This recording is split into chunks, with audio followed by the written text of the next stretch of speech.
सद्गुरुदेव भगवान की जय। स्थान देवता की जय। ग्राम देवता की जय। झंडा वाले बाबा की जय। श्रीमद् भागवत महापुराण की जय। गंगा यमुना सरयू माता की जय। राजा रामचंद्र भगवान की जय। सनातन धर्म की जय। श्री वृंदावन धाम की जय। बरसाना धाम की जय। रहबर धाम की बोल वृंदावन बिहारी लाल की जय। जय जय श्री राधे जय जय श्री राधे जय जय श्री राधे श्याम नमः पार्वती पते हर हर महादेव।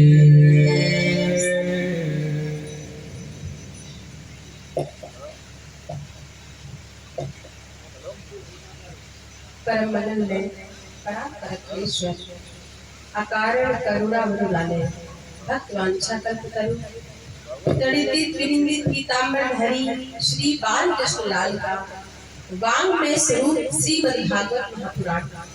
प्यारे प्रभु प्रेमियों, यहाँ उपस्थित भक्तिमती माताओं बहनों व सभी बाल बालक जड़ चेतन सभी के हृदय में विराजमान श्री राधा माधव श्री राम जानकी के चरणों में प्रणाम करते हुए यहाँ हो रहे श्रीमद् भागवत सप्ताह ज्ञान यज्ञ के हम लोग आज प्रथम दिवस में प्रवेश करेंगे।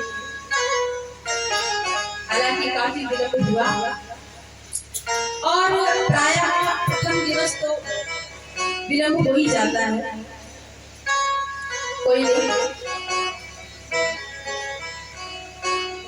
जैसे प्रभु की इच्छा। इतना सुंदर ये वातावरण चारों तरफ बंद ही बने हैं, कहीं केले के बने हैं, हाँ, कहीं सुंदर सुंदर ये वट वृक्ष पिपल वृक्ष ये सुंदर सुंदर कंदराएं ये दिव्य वृंदावन से कम नहीं। इस पवित्र धरा पर कथा सुनने वाले तो धन्य है ही, जिनको कथा कहने का अवसर प्राप्त होता है उनका मन और वाणी दोनों पवित्र होते हैं। और श्री स्थान देवता की कृपा हो, झंडा वाले बाबा की, हनुमान जी महाराज की कृपा, उनकी समिति में बैठकर कथा कहने का अवसर प्राप्त हो, तो इससे बड़े भाग्य की बात क्या हो सकती है। भाग्यो देन जन्म समर्थ के सत्संगम चढ़ते पुरुषो यदा। जब अनंत जन्मों के भाग्य उदय होते हैं तो ही हमें कथा सुनने में रुचि हो पाती है। अनंत जन्म, वैसे तो कथा के नाम पर आज बड़े तमाशे हो रहे हैं, हाँ, जोर शोर से, और भोले भाले लोग जानते भी नहीं जानते। कुछ ऐसे ग्रामीण क्षेत्र है जहाँ लोग नहीं जानते कि भागवत जी क्या है। इतने भोले लोगों का दोष नहीं है, लोग तो सोचते हैं ये भागवत, इसी से हमारा कल्याण होगा। लेकिन भागवत की कथा भागवत की तरह कही जाए और सुनी जाए तो ही कल्याण करती है। गोकर्ण जी ने धुंधकारी जो प्रेत बना पड़ा था, उसकी मुक्ति हेतु गोकर्ण जी ने भागवत की कथा सुनाई। और सच मानना, 7वें दिन वो प्रेत धुंधकारी देवात्मा बन गया। 7वें दिन उसकी मुक्ति हो गई। ये है भागवत जी। आज कथाएं खूब हो रही है, किसी की निंदा भी नहीं, कथाएं खूब हो रही है। भागवत के नाम पर पर्चे बांटे जा रहे हैं, बड़े बड़े पोस्टर, बड़ा प्रचार भी होता है, लोग सुनते भी हैं, कल्याण कर रही है।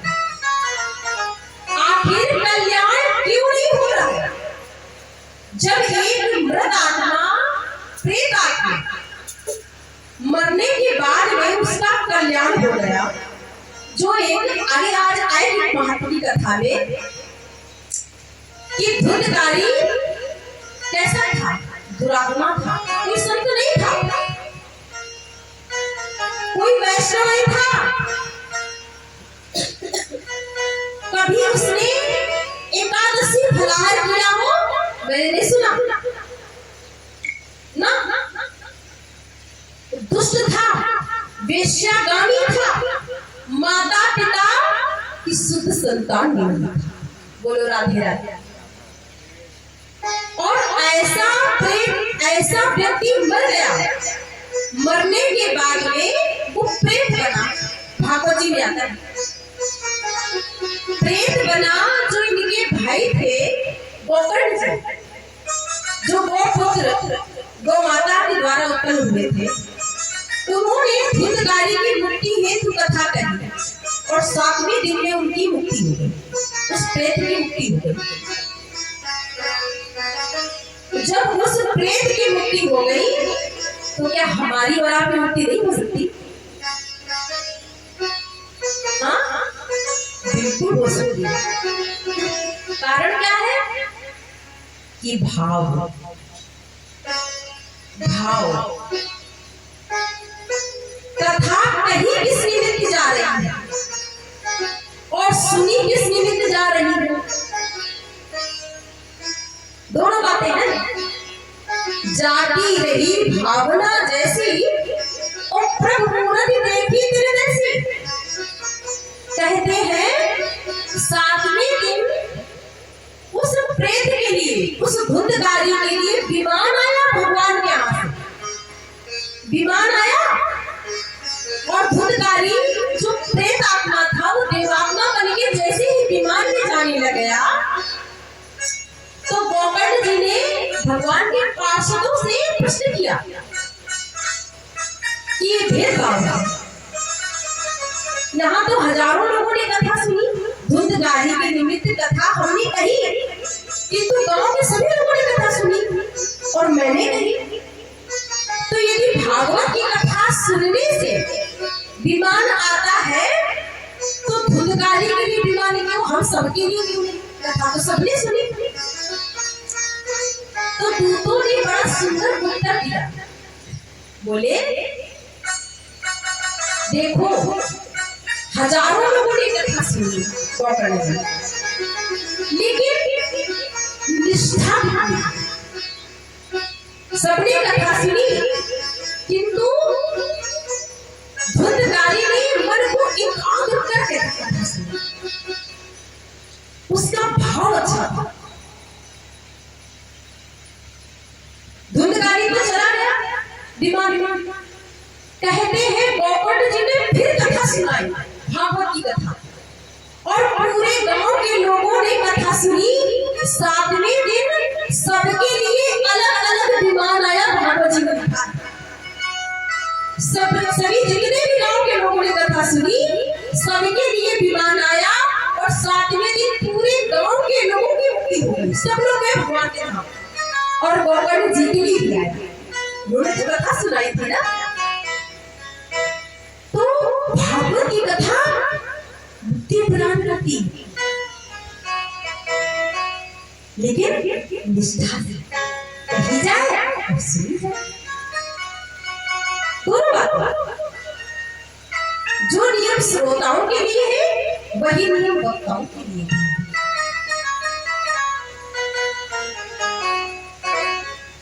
तो बड़ भारी है आप लोग जो आपके कौन सा गांव है? बलदेवपुरवा। बलदेवपुरवा। हाँ, आपके इस क्षेत्र में भगवत जी की कथा वृंदावन से चल के आई है। सच्चिदानंद रूपाय विश्वोत्पत्त्यादि हेतवे तापत्र विनाशाय श्री कृष्णाय वयम्। जो सत्य है, चित है और आनंद है। सत्य कौन है? हम और आप सत्य नहीं। ये संसार जो दिखाई दे रहा है सब नहीं है। जो सत्य है, त्रिकाला वादित सत्य है, जो सृष्टि के बनने के पहले था, सृष्टि के बनने के बाद है और सृष्टि की बिगड़ने के बाद नहीं रहेगा, वो है सत्य। और चित्त माने प्रकाश, संस्कृत में चित्त को प्रकाश कहते हैं। चित्त माने जिसे किसी से प्रकाश उधार लेने की आवश्यकता नहीं पड़ती। हम भागवत की कथा सुन रहे हैं, पोथी पढ़ रहे हैं, तो हमें प्रकाश की आवश्यकता पड़ती है। जो चित्त है स्वयं प्रकाश स्वरूप है, अपने प्रकाश से पूरे संसार को प्रकाशित करता है। और आनंद आनंद स्वरूप है, जो आनंद सिंधु सुभाषी, जो आनंद का सिंधु है, आनंद स्वरूप है, विश्वोत्पत्ति, जिसके एक इशारे से इस विश्व का संचार हो जाता है, पालन हो जाता है, और वो भ्रुकुटी को जरा सा टेढ़ा करता है, समस्त पृथ्वी प्रेम काली समुद्र में डूब जाती है। विश्वोत्पत्ति तापत्र विनाशाय, जिसके ऊपर किसी भी प्रकार का कोई ताप प्रभाव नहीं डाल सकता। सभी ताप, तीनों प्रकार के तापों का तापत्र विनाशाय, तीनों प्रकार के तापों का जो नाश करते हैं। ऐसे भगवान श्री कृष्ण को हम नहीं, आप नहीं, हम सभी मिलकर उनको प्रणाम करते हैं। श्री कृष्णाय भागवत के प्रथम आचार्य है भगवान श्रीदेव जी।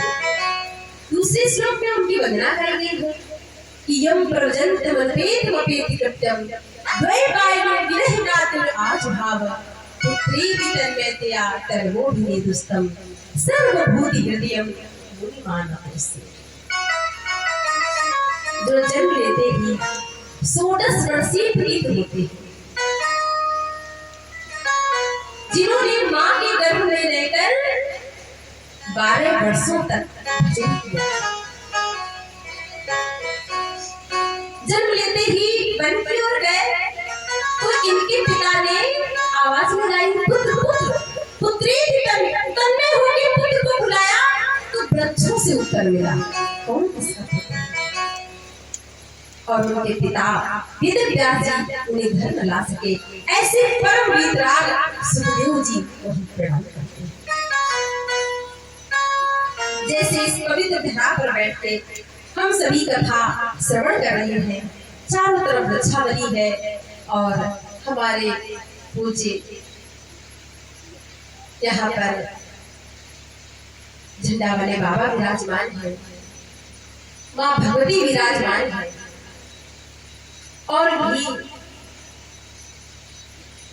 कई शक्तियां हैं जो अदृश्य रूप से विराजमान है। ऐसे ही एक बड़ी ही पवित्र धरा है और महाराज यहाँ सरयू मैया विराजमान है। सरयू मैया की गोद में बैठ के कथा सुनने का अवसर प्राप्त हो रहा है। देखो कितना बड़ा सौभाग्य है कि उनकी रज में बैठकर, उनकी सन्निधि में बैठकर कथा कहने और सुनने का अवसर प्राप्त है। तो ऐसे ही पुराणों में एक बड़ी ही सुंदर धरा है, क्या है? नैमिषारण्य क्षेत्र, जहाँ 88,000 सौनकादिक ऋषि विराजमान है, जो सद्गृहस्थ है, जिनका जीवन ही कथा है। एक पुराण की कथा संपन्न होती है, दूसरे पुराण की कथा प्रारंभ हो जाती है। आज उन ऋषियों के मध्य में सूत जी का आगमन हुआ। ये वेदव्यास जी के परम लाडला शिष्य हैं, सुखदेव जी के गुरु भाई हैं। सूत जी को आया देख सभी ऋषियों ने उनको प्रणाम किया, क्योंकि कहते हैं कि धन वृद्धा, बल वृद्धा, आयु वृद्धा तथैवच, ते सर्वे विज्ञान वृद्धाश्च किं किरास सिकिं करा। कोई धन में बड़े होते हैं, समझना, कोई धन में बड़े होते हैं, कोई बल में बड़े होते हैं, कोई कदाचित आयु में भी बड़े होते हैं, किंतु ते सर्वे विज्ञान वृद्धाश्च, जो ज्ञान में बड़े होते हैं ना, सबसे बड़े होते हैं।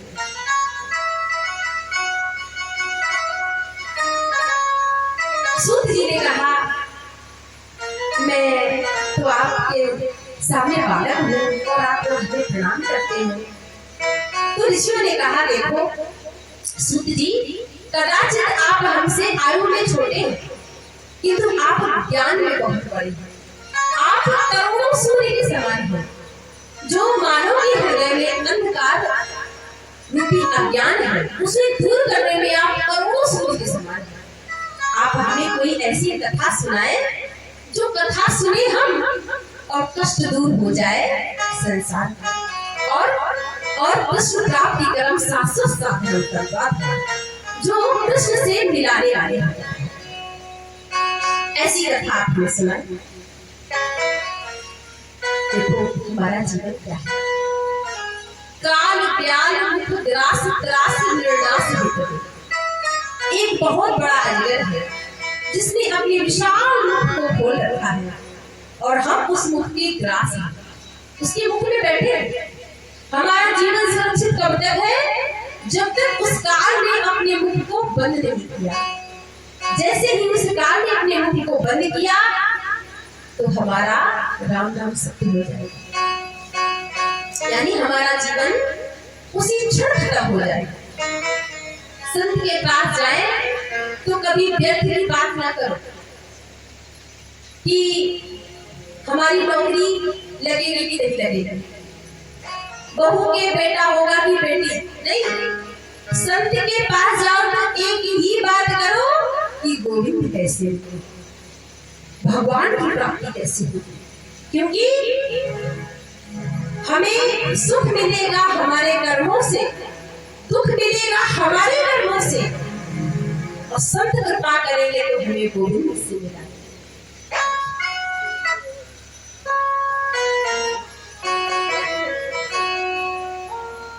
तो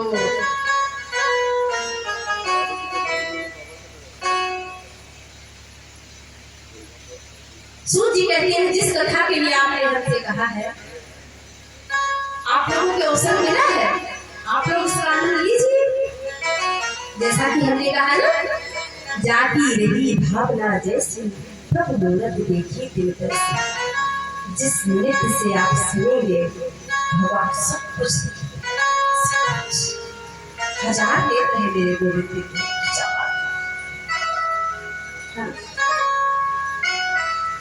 आप लोग अपने मन को भगवत से लगाएं और वो बात को समझें। तो कभी कभी देवताओं को भागवत की कथा सुलभ नहीं होती। सूजी बैठे कैसे कि जब सुखदेव जी कथा परीक्षित को सुना रहे थे, तो देवता आए, इंद्र आदि देवता स्वर्ग का अमृत कलश लेकर आए और बोले सुखदेव जी से कि आप ये स्वर्ग का अमृत परीक्षित को पिला दीजिए, तो उन्हें सर्प के भय से उन्हें मुक्ति मिलेगी, और ये भागवत रूपी अमृत हमें पिला दीजिए, तो हमें संसार के भय से मुक्ति मिलेगी। तो सुखदेव जी ने डांट लगा दी और अभक्त समझा। अभक्तास्तांच विद्याय न ददौसा कथमतम, श्रीमद् भागवती वार्ता सुराणामपि दुर्लभा। अभक्त समझा और कहा, तुम कांच के टुकड़े के बदले हीरा लेना चाहते हो, नहीं देता। तो भागवत का दान देवताओं को नहीं दिया सुखदेव जी ने, परीक्षित को दिया। और जब 7वें दिन परीक्षित की मुक्ति हुई, तो परीक्षित तो शंख घड़ियाल बज रहे थे और देव स्वरूप में चतुर्भुज रूप धारण करके भगवान के धाम को जा रहे थे। तो ब्रह्मा जी ने कहा, संग घड़ियाल घंटे कैसे बज रहे हैं। इंद्रनेगाई परिचित है, उनकी मुक्ति हो गई। 7 दिन में सर्प के डसे जाने से अकाल मृत्यु का श्राप लगा था और सुखदेव जी ने उनको कथा सुनाई। यही तो है, उनकी मुक्ति हो गई। हमको कथा नहीं सुनाई। ब्रह्मा जी ने तराजू लिया और तराजू के एक पल्ले पर दुनिया के समस्त साधनों को रखा और एक पल्ले पर सिर्फ भागवत जी को विराजमान किया। सच मानना, देखते देखते भागवत जी का पल्ला नीचे आ गया, समस्त साधनों को पल्ला ऊपर उठ गया। कहने का क्या मतलब है, जो जिसमें भार अधिक होगा वही नीचे आएगा। ब्रह्मा जी ने कहा, देवताओं, ये कोई पोथी नहीं, ये कोई किताब भी नहीं है, ये तो श्रीमद् भागवत है प्रत्यक्षा कृष्ण की, ये तो प्रत्यक्ष गोविंद का स्वरूप है। भागवत जी गोविंद का स्वरूप है। तो अच्छा, ये प्राप्त कैसे हुई? तो बोले, सबसे पहले नारायण ने ब्रह्मा जी को सुनाई और ब्रह्मा जी ने नारद जी को सुनाई। नारद जी ने कथा तो सुन ली, किंतु विस्तार से कथा तो सनत कुमारों से नहीं सुनी। तो बोले, कैसे संभव कैसे हुआ? तो बोले, ऐसा तो असंभव है, क्योंकि सनत कुमार ऐसे संत हैं जो एक स्थान से दूसरे स्थान पर जल्दी जाते थे और नारद जी ऐसे संत हैं जो एक स्थान पर ज्यादा देर तक टिकते थे। बोलो राधे राधे। संभव कैसे हुआ? तो बोले, एक बार नारद जी बड़े व्याकुल थे, चिंतित भी थे और बद्रिकाश्रम होते हुए जा रहे थे। तो रास्ते में सनत कुमार ने पूछा, नारद जी कहाँ जा रहे हो, कहाँ से आ रहे हो, क्या बात है, क्यों चिंतित हो? नारद जी चरणों में गिर गए और कहा, मैं आप ही के पास में आ रहा था, आप ही के पास में आ रहा था। मैं ना पृथ्वी के उन पवित्र स्थानों पर गया। कहाँ कहाँ गया? अहम पृथ्वी आतो ज्ञात्वा सर्वोत्मादिति पुष्करम च प्रयागम च काशी गोदावरी तथा। मैं सब जगह गया, पुष्कर गया, प्रयाग गया, गोदावरी सब जगह गया, काशी भी गया, लेकिन मुझे कहीं शांति नहीं। घर में बुजुर्गों को कोई नहीं पूछता, नहीं बहू की जरूरत। आश्रमों में संतों का सम्मान खत्म हो गया है, गृहस्थों में बुजुर्गों का सम्मान खत्म हो गया है। कोई किसी की नहीं सुनता, कोई भी सत्य एक बार बोले तो 50 बार गाता है कि मैंने सत्य बोला, और 1000 बार झूठ बोले तो कोई गिनती नहीं। ऐसा कलयुग ने लोगों की बुद्धि को बिगाड़ रखा। कलिना धर्म नित्यम बाधिता था। तो कलयुग ने लोगों की बुद्धि को बिगाड़ रखा है। लेकिन जब मैं श्री धाम वृंदावन गया तो यमुना जी के किनारे मैंने एक दीदी को देखा। वो बड़ी दुखी थी और उनकी सेवा में हजारों दासियां थी। मैंने देवी की दुख का कारण पूछा तो कारण क्या था कि उनके 2 पुत्र हैं, ज्ञान और वैराग्य। ये दोनों व्रत रुचि, दोनों बड़े बड़े। तो मैंने भक्ति देवी के दुख की निवृत्ति के लिए उनके स्वरूप को बताया कि देवी आप दुखी हो, जिस घर में आप जाती हो उस घर में गोविंद तो जाते ही जाते हैं। आज आप स्वयं दुखी हो क्यों? भक्ति माता ने कहा, नारद जी आपकी सब बात सही है, किंतु जिस माँ के पुत्र वृद्ध हो जाए और माँ हो युवती, उस माँ पर क्या लिखेगी? तो मैंने उन ज्ञान वैराग्य के दुख की निवृत्ति के लिए गीता पाठ का बार बार पाठ किया, वेद वेदांत का पाठ किया। जैसे ही पाठ करूं तो वो खड़े हो जाए और पाठ को विराम देते ही फिर पढ़ जाए। तो आकाशवाणी हुई कि सत्कर्म करो। और सत्कर्म क्या है ये पूछने में आपके पास ना आया। सनत कुमारों ने कहा सत्कर्म सूत्रम ज्ञान है स्मृतो है श्रीमद् भागवत हलापा सब गीता सका। देखो नारद, जिस सत्कर्म की बात आपसे कही गई है वो सत्कर्म तो एक भागवत जी है जो सुखदेव जी के मुखार विद से गाई गई। अच्छा, तो भागवत जी से होगा क्या? मैंने तो वेद वेदांत का पाठ किया, उससे नहीं हुआ तो भागवत जी से। तो बोली देखो भागवत जी समस्त शास्त्रों का रस है, पका हुआ फल है, समस्त वेदों का सार है। आप भागवत अब कथा कौन कहे, कैसे भक्ति माता को बुलाए? तो सनत कुमारों ने कहा आप ना भक्ति माता को कहो कि तुम वृंदावन से हरिद्वार आ जाओ और मैं बद्रीनाथ से नीचे आ जाऊंगा, तो दोनों मिल जाते हैं। और आनंद नाम का तट है, वहां पर कथा सुंदर सा ऐसा ही सुंदर वातावरण, बट वृक्ष की छाया में बालुका का मंच बना, वहां सनत कुमार चारों भाई बैठ गए और मुख्य श्रोता के परीक्षित के रूप में है नारद जी। भक्ति माता को बुलाया गया, ज्ञान वैराग्य को बुलाया गया कि हम आपके दुख की निवृत्ति के लिए कथा कर रहे हैं, आप सुने आके। भक्ति माता आई और जब पता चला ना कि भागवत की कथा सनत कुमार कह रहे हैं और परीक्षित जी के रूप में नारद जी कथा सुन रहे हैं, तो दूर दूर से संत महात्मा दौड़ते भागते चले आ रहे कथा सुन। यहाँ तक कि हिंसक जीव जंतु भी कथा सुनने आए।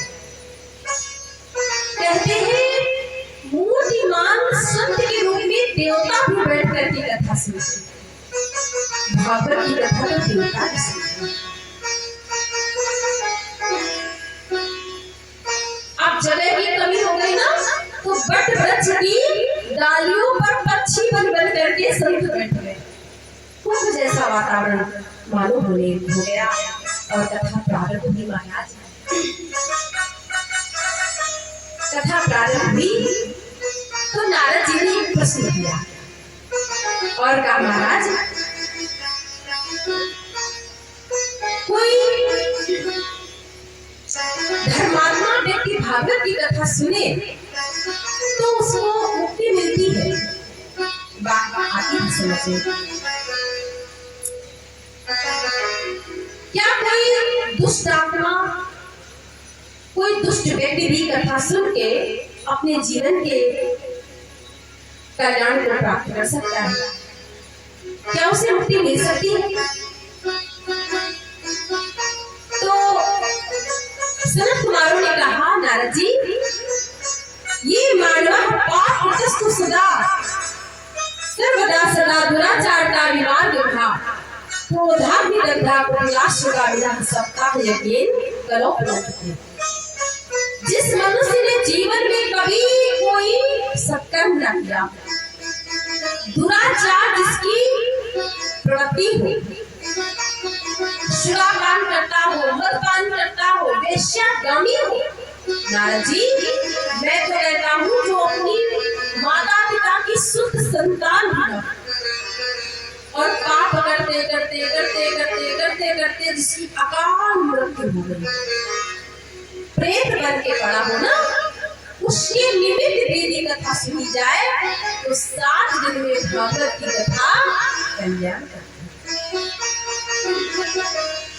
तो बोले कैसे कल्याण करती है, हमें ये प्रसंग सुना।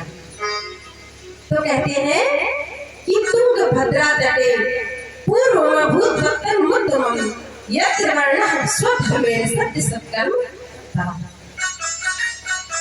तुंगभद्रा नदी के किनारे एक उत्तम नगर है। वहाँ आत्मदेव नाम के पंडित जी रहते थे। घर में गाय थी लेकिन कोई बच्चा या बच्चिया नहीं था। तुलसी जी थी, सूख गई।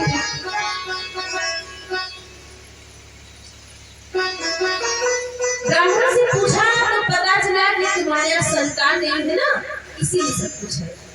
घर में जो पत्नी है बड़ी कर्कश स्वभाव की है, बड़ा ही कर्कश स्वभाव है। उसका काम है इधर की उधर उधर की इधर करके आपस में झगड़ा करवाना और फिर ताली पीट के हंसना, मौज लेना। और पति के सामने बड़ी सरल बन जाती है।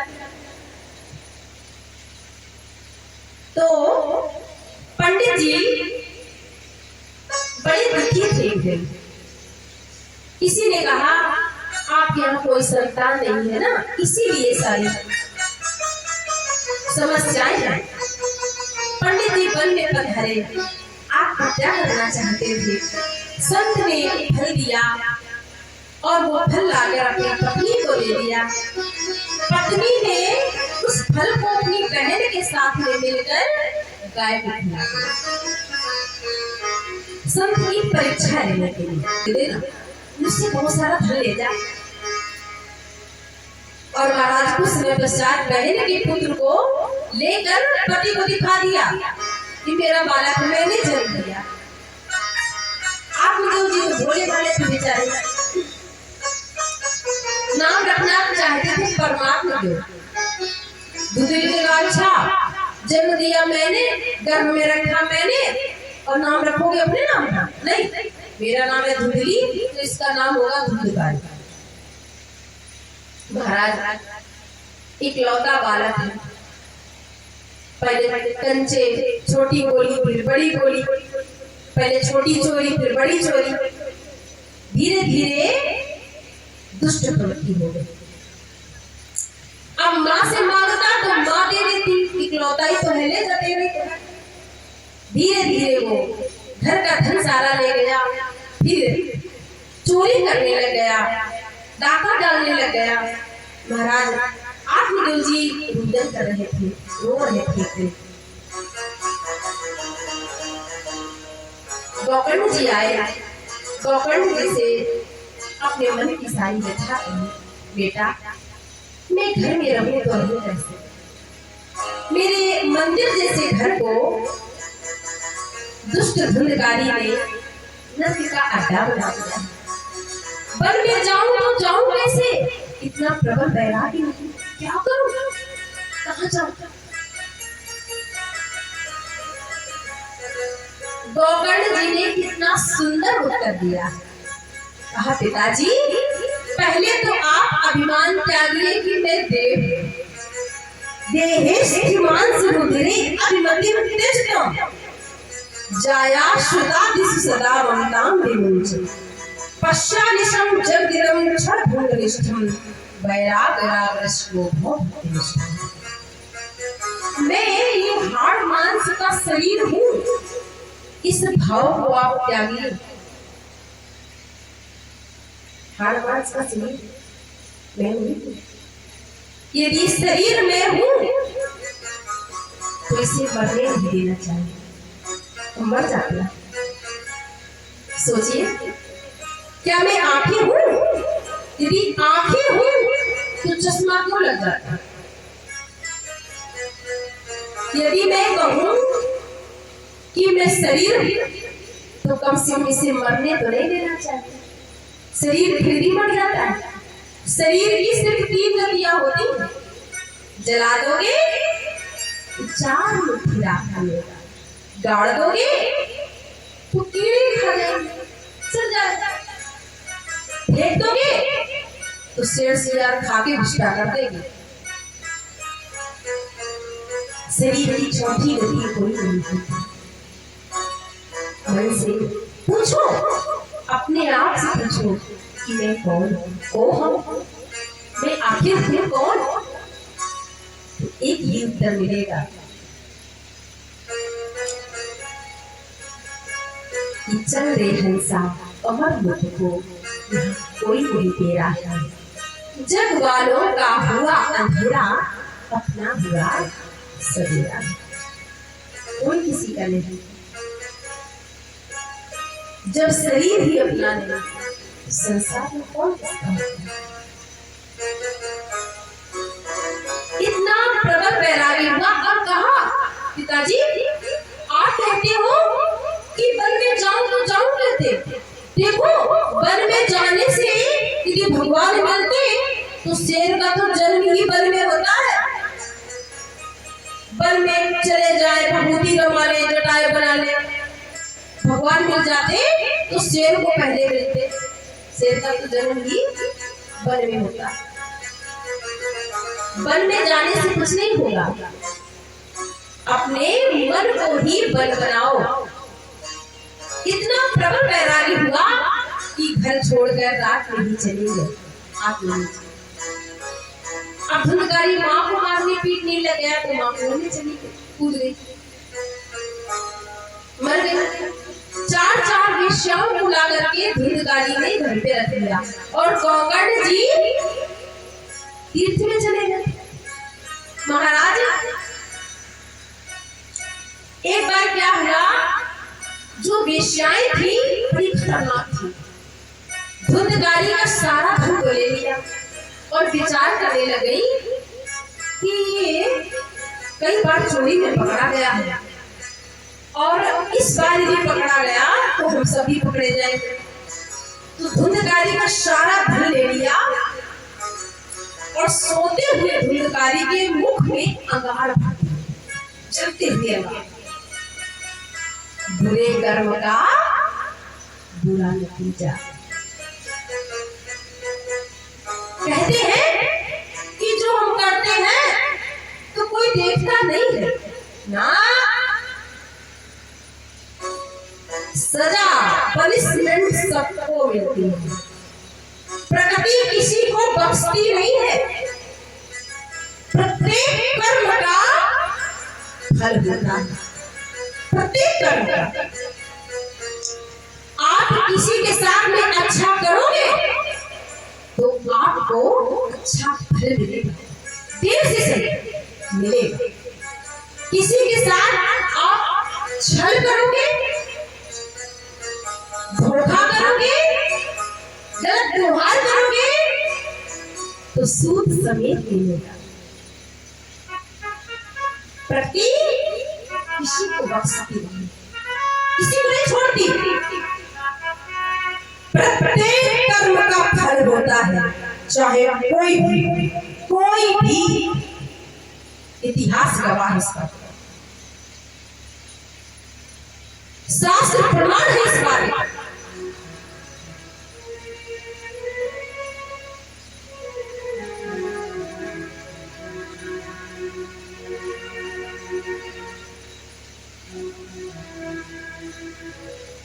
तो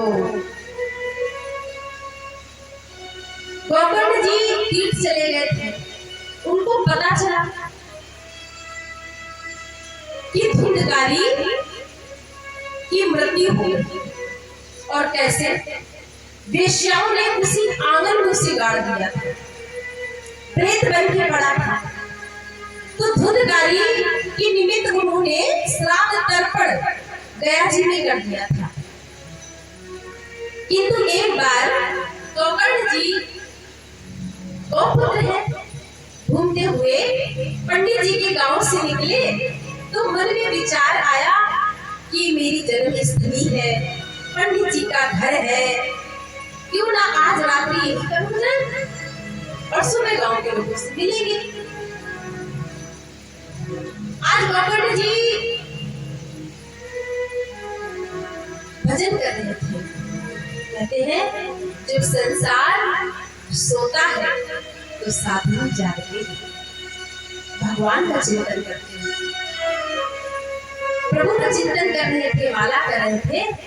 तो कौकर्ण जी को काली काली परछाई दिखाई पड़ी, कभी भैंसे के रूप में, कभी बकरे के रूप में, कभी सिंह के रूप में महाराज परछाई दिखाई पड़ती तो गौकर्ण जी ने प्रश्न किया आप कौन हैं?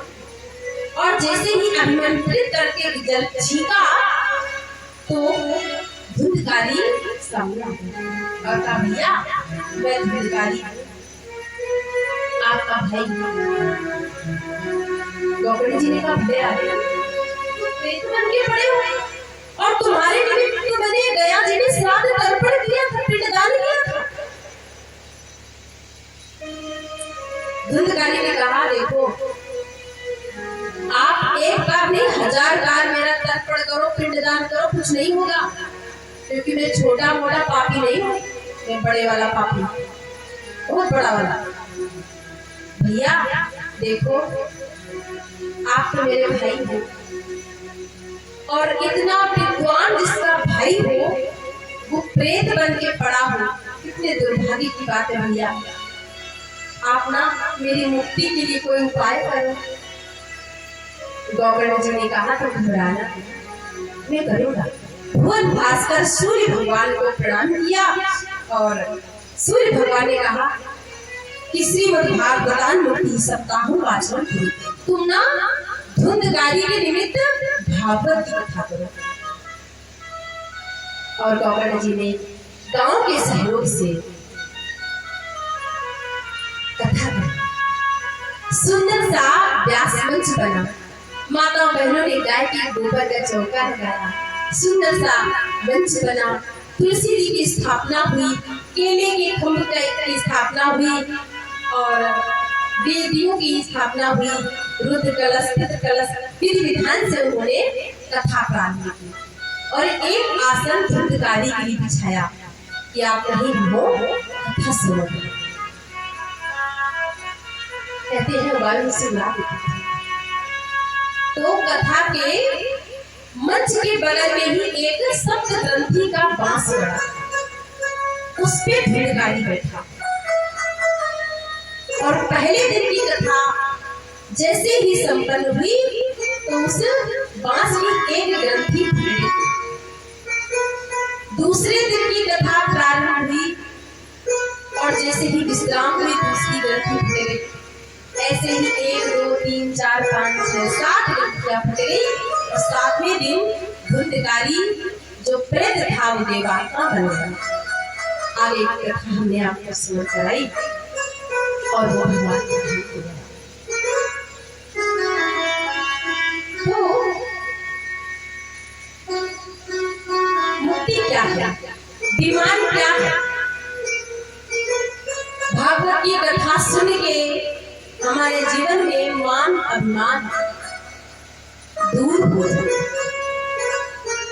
जिस दिन मान अभिमान दूर होता है सज्जनों, उसी दिन भगवान का विमान आता है। जिस दिन भगवान का विमान आता है उसी दिन हमें गोविंद मिल जाता है। आइए कुछ कीर्तन करें।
कई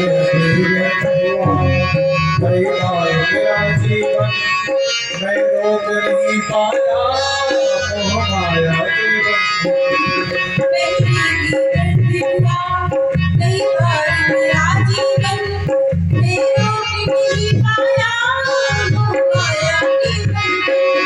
पहले भी व्यर्थ हुआ कई बार मेरा जीवन मैं रोक नहीं पाया मोह माया के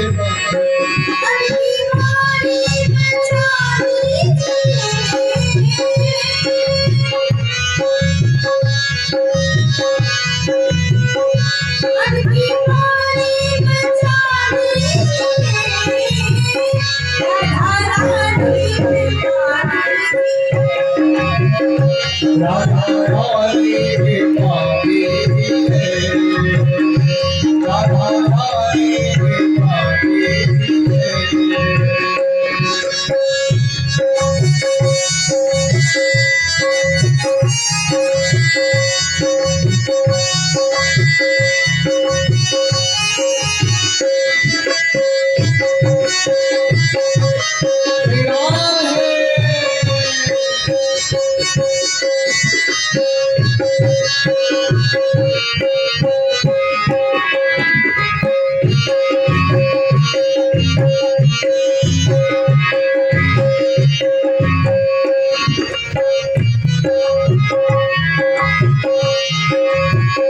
पहले भी दर्द हुआ कई बार मेरा जीवन पहले भी दर्द हुआ कई बार मेरा जीवन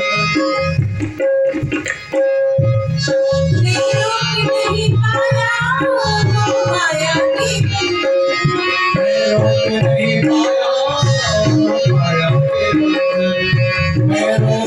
पाया माया के बंधन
तेरा हृदय हिलोली क्या करूं मैं आना तो चाहती हूँ तुम्हारी दृष्टि में सिद्धि नहीं क्या करूं कैसे आऊं मुझे कहाँ रखोगे कहाँ पर मुझे स्थान दोगे तो पलकों के सिंहासन पर मैंने तुमको बिठाया है सुमन के अंदर ही बरसाना बनाया है पलकों के सिंहासन पर मैंने तुमको बिठाया है इस मन के अंदर ही मैं तुमको बसाया है पलकों के सिंहासन पर मैंने तुमको बिठाया है इस मन के अंदर ही बरसाना बनाया है पलकों के सिंहासन पर मैंने तुमको बिठाया है इस मन के अंदर ही बसाना बनाया है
विधि हम लोग श्रवण करेंगे। शुभ मुहूर्त में कथा सुननी चाहिए, मुहूर्त को देखना चाहिए। वैसे बिना मुहूर्त के भी कथा सुनी जा सकती है।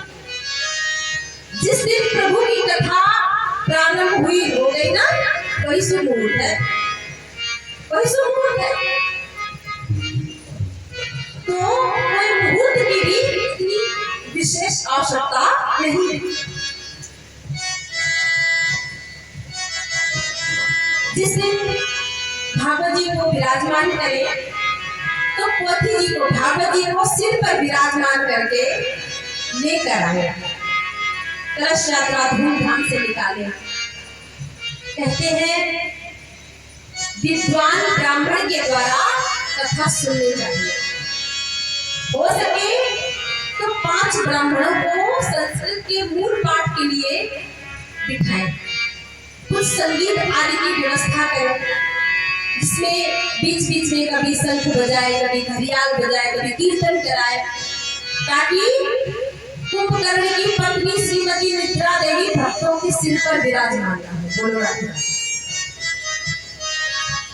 हाँ, कहते हैं कि जब राम जी ने कुंभकर्ण को मार दिया तो निद्रा देवी ने राम जी से कहा, मैं तुमसे बदला लूंगी, मेरे पति को मार दिया। राम जी ने कहा, कैसे पति बदला देवी? बोली, बताओ आपके धाम को कौन जाता है? कौन जाता है? तो राम जी ने कहा, वही जाते हैं जो मेरी कथा सुनते हैं। अच्छा, तो तुम क्या करोगी? बोले, जहाँ की कथा हो रही होगी ना, राम कथा, कृष्ण कथा, वहाँ भक्तों के सिर पे जाके विराजमान हो जाओ।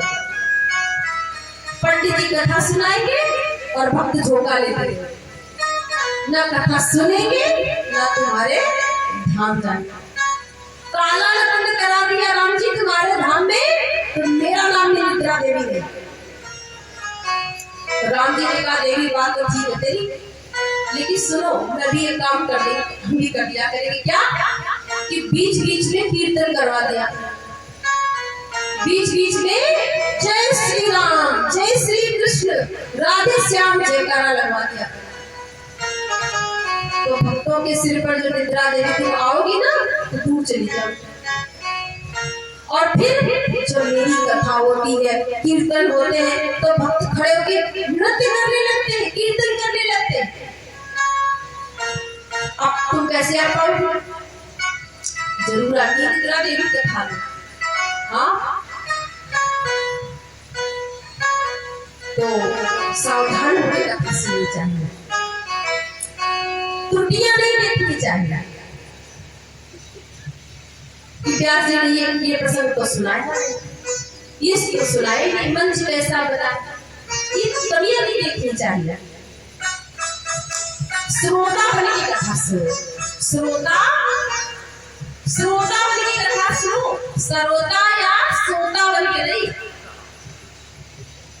भगवान श्रोता को मिलते हैं, श्रोता या सरोता को नहीं। एक लोग होते हैं जो कथा में सोने के लिए आते हैं, और एक आते हैं सरोता जो कथा में कटिंग का काम करते हैं, कमियां निकालते हैं। तो भगवान किसको मिलते हैं? श्रोता, जो मन को एकाग्र करते हैं। और क्या करें महाराज, भोजनम तुम्हारा मन नहीं करता, पास वाला कथा भी नहीं करो। यदि क्या करें, कथा में क्या खाए? हो सकती है तो 7 दिनों तक घी पी करके कथा सुनो। अब महाराज भागवत जी में वर्णन है, 7 दिनों तक घी पी के कथा सुनो। लेकिन कलयुग में ये श्रावण भी काम आ रहा है, एक दिन पी लेंगे तो दूसरे दिन कथा में आई नहीं पाए, पेट खराब हो जाए। फिर तो एक सुबह फलाहार ले लो, एक सुबह भोजन कर लो। अब महाराज फलाहार की कैसी व्यवस्था करें, कथा भी सुननी है, घर का काम भी करना है, तो कहते तुम 4 बार भोजन करो, लेकिन कथा नियम से सुनो। बोलो राधे श्याम। और कथा में कुछ भी करना मना है, कुछ भी करना। कहती माताएं कथा में हुई लेके आती, कथा में सुनते जाएंगे, बत्ती बनाती है, स्वेटर मुंह लेके आएंगे, स्वेटर बनाएंगे, कथा में सुनते जाएंगे। एक पद कुछ भी करना कथा के बीच में मना है। बात करना तो वर्जित है, फोन पे बात करना तो महापाप है। क्या करें? एक काम कर सकते हैं, क्या? माला झोली लेकर के आओ, मोती करते हो। जिसकी कथा सुनो उसी का नाम जप करो। तो कथा बड़े नियम से सुनो। जो भी उत्सव आए भगवान के, कथा के बीच में 7 दिनों तक खूब उत्सव आते हैं। बावन भगवान का जन्मोत्सव, चतुर्थ दिवस राम जी का, बालकृष्ण लाल का जन्मोत्सव, नंदोत्सव, गिरिराज जी का पूजन, रुक्मिणी मंगल विवाह, बड़ी धूमधाम से उत्सव मनाना चाहिए, तभी कथा का फल प्राप्त होता है। धूमधाम से उत्सव मनाना चाहिए। और महाराज नियम तो बहुत है, जितना हो सके उतना पालन करना चाहिए। मंच पर बैठ के कुछ भी खाना पीना मना है, वर्जित है। जितना वक्ताओं के लिए उतना श्रोताओं के लिए भी, लेकिन श्रोताओं को कुछ छूट है, उठ सकते हैं, वक्ताओं को मंच से उठना या जल पीना या कुछ भी खाना पीना मना। मन को एकाग्र करके प्रसंग चल रहा था, तभी भक्ति माता के जो पुत्र है ना, ज्ञान वैराग्य, उनकी कष्ट की निवृत्ति हो गई। भक्ति माता नृत्य करने लग गई, भक्तों के हृदय में विराजमान होकर नाचने लगे। क्यों? उनकी ज्ञान वैराग्य दोनों पुत्र पुष्ट हो गए। और महाराज जैसे भक्ति माता नाचने लग गई तो लिखा है, प्रहलाद दस्तालधारी तरल गति किया जोधवा कांसधारी, वीराधारी सुरभि स्वर, कुशल तया राग करतार जोड़, इंद्रोवादी मृदंगम जय जय सिकरहा, कीर्तनी थी तुम्हारा, यत्राग्रे भाव वक्ता सर चर्या व्यास पुत्रो बहु। कितने लोग हो गए? प्रहलाद जी ताली बजाने लगे और उद्धव जी कांसा बजाने लगे, नारद जी वीणा बजाने लगे और इंद्र राग आलापन, इंद्रोवादी मृदंग बजाने लगे और सुखदेव जी जय जयकार करने लगे। सुंदर सा कीर्तन चलने लगे, सनत कुमार जी कीर्तन करने लगे और कहते हैं कीर्तन चलने लगे तो भोले बाबा से रहा रही है। भोले बाबा माता पार्वती के साथ में आ गए और नृत्य करने लगे। अब भोले बाबा नृत्य कर रहे हैं तो हम लोग थोड़ा कीर्तन करें, हम लोग भी इनके कीर्तन में सम्मिलित हो जाए। हो सकता है कि हमको भी भगवान मिल जाए। और एक बात और बताएं, आज की कथा महत्व की हुई, कल 1:30 बजे से 2 बजे से कथा प्रारंभ होगी और दूसरा सत्र होगा 7 बजे से।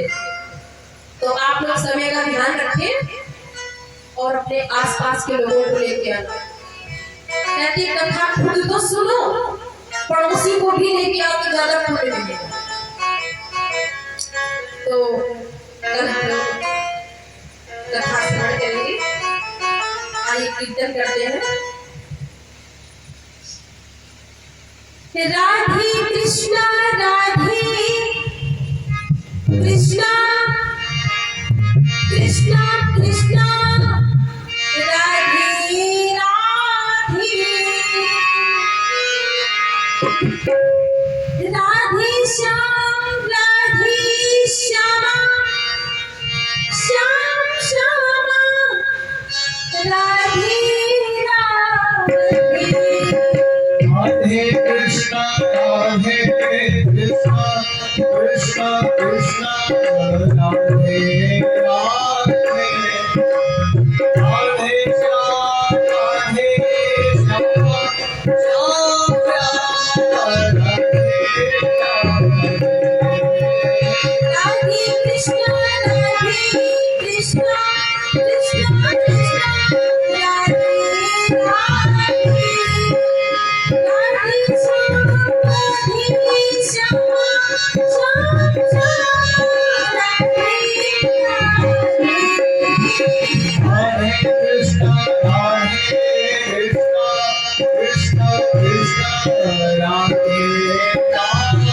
राधे राधे राधे श्याम श्याम श्याम राधे राधे राधे कृष्णा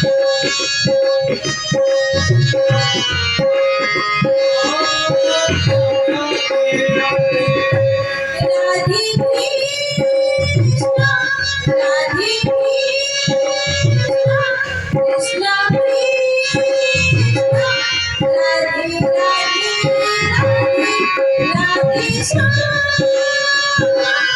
श्याम श्याम राधे राधे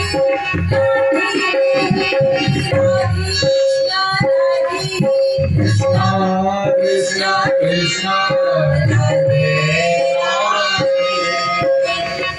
राधे श्याम राधे श्याम श्याम श्याम राधे राधे कृष्ण राधे कृष्ण कृष्ण कृष्ण राधे राधे राधे श्याम राधे श्याम श्याम श्याम राधे राधे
है आपके लिए यहाँ रहा है पंडाल में। अरे तुमने छोड़ दिया ना कहाँ? अरे कहो पहुँच गए रहूँ देखो वहाँ घाटे पर आएंगे अरे छोड़ दिया ना भूलता है कहाँ? हाँ तुम भी कहूँ कया होती तो उधर डाल जा रहा बड़ी दूर तक डाल जा रहा। इतना सुंदर कीर्तन हुआ कि भगवान आ गए और भगवान ने भक्तों से कहा मांगो क्या चाहिए। सबने एक ही वरदान मांगा कि प्रभु जब जब भी आपका कीर्तन करें तो आप हमें दर्शन दे दिया। भगवान ने आशीष दिया और फिर अंतर ध्यान हो गया। आगे हम लोग मंगलाचरण का स्मरण कर ले। कोई बात नहीं, ध्यान मत दो, सिर्फ भगवान भोले बाबा के गण है और क्या सांप बिच्छू ये सब बाबा के आभूषण है। कोई बात नहीं, अब निकट नाम में दूर से दर्शन ले। निकट नाम में निकल तो आ ही गया है लेकिन बिच्छू मारी तरह है उस दिन मारना नहीं चाहिए। कोई बात नहीं, तो मंगलाचरण का स्मरण कर ले और फिर कथा को विराम देंगे।